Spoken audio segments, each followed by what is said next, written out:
could have been used, but they were geographical or cultural terms rather than specific territory associated with a state.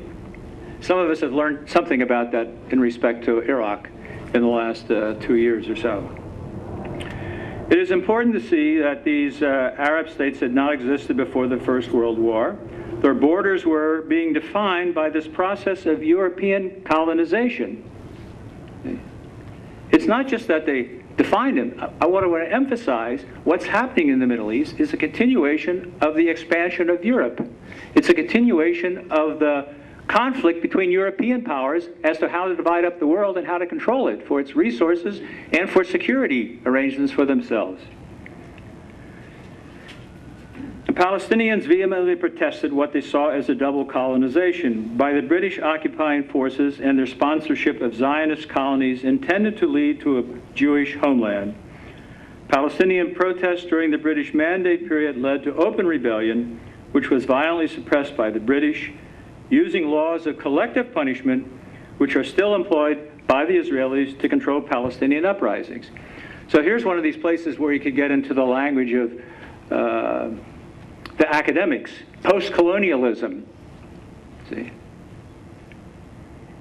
It's the continuation of earlier colonialism that exists in the mind, particularly of the Arabs and the Palestinians. It might not look that way to us, but from their point of view, I hope you can understand, or at least get some idea of why they see it as colonizing, why they see it as the implantation of alien forms, not for their benefit, but for somebody else's benefit.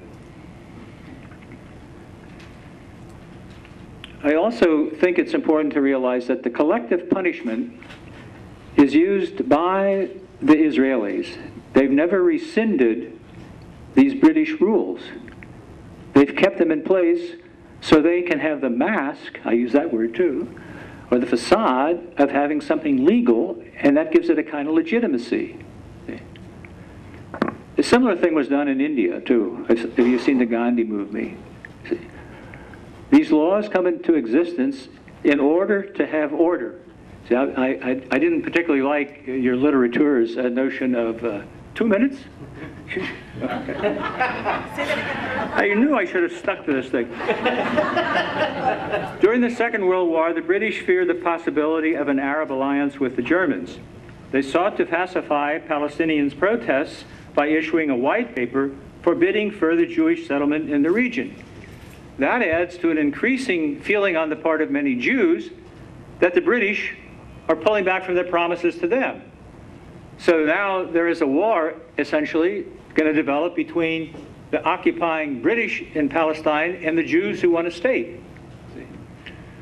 So since my time is running short, you can see why eventually the British never finished their role in the mandate. They pulled out. Second World War cost them to lose so much resources and capacity to govern that it's a too easy parallel, but it's important to say it so there can be discussion. They pull out both out of Palestine and out of India. See? They pull out of those two countries because both of them are too hot to handle.